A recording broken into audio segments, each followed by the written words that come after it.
Remua, la grande transformation.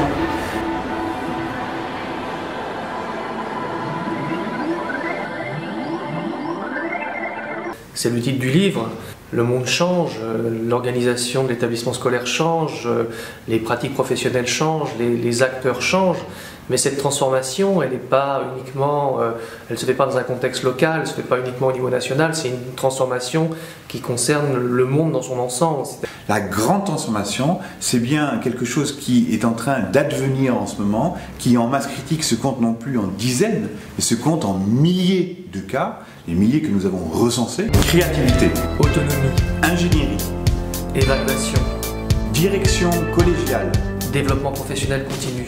Est-ce qu'on est vraiment dans une grande transformation ou est-ce qu'on n'est pas quelquefois en train de reproduire ce qui existe déjà? En lançant les professionnels, les enseignants, les chefs d'établissement, les formateurs dans l'enquête sur leurs propres pratiques, c'est un processus vertueux qui va déclencher du mouvement et du changement. Se tourner vers les élèves, en posant la question aux élèves, qu'avez-vous appris? Qu'est-ce qui vous permet de mieux apprendre? Qu'est-ce qui vous empêche d'apprendre? Les réformes se succèdent, les recommandations s'enchaînent et il y a une absence de visibilité sur le long terme. L'école fait des réformes, la médecine fait des progrès. L'école se change, elle se réforme elle aussi, et pas forcément par le haut.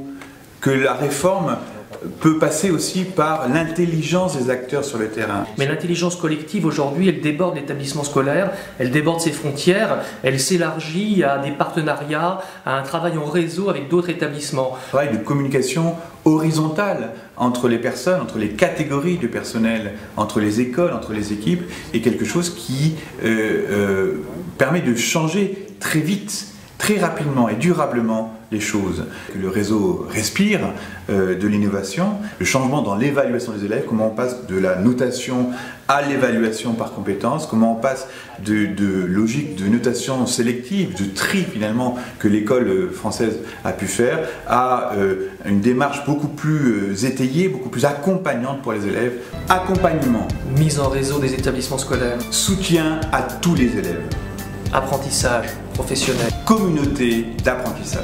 C'est une figure qui n'est pas française, mais on sent qu'elle a beaucoup de résonance. C'est la figure de l'ami critique. Il est capable d'aider les équipes à développer des démarches d'auto-évaluation dans l'établissement scolaire.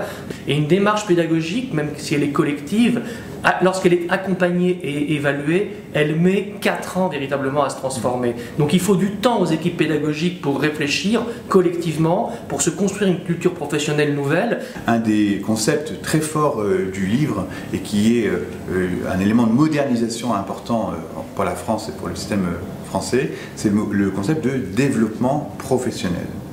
Le développement professionnel, c'est le développement des compétences professionnelles continues, à condition qu'il soit collectif et intelligent. Ce n'est plus la formation telle qu'on l'avait, ce système où quelqu'un venait et dire et puis il n'y avait plus qu'à appliquer, qui est une logique aussi très individualiste de la chose. Pour changer durablement les choses chez des élèves, dans des équipes, il y a bien une notion collective, une notion localisée, située et durable.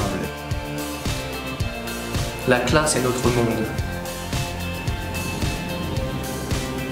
Le monde est notre classe.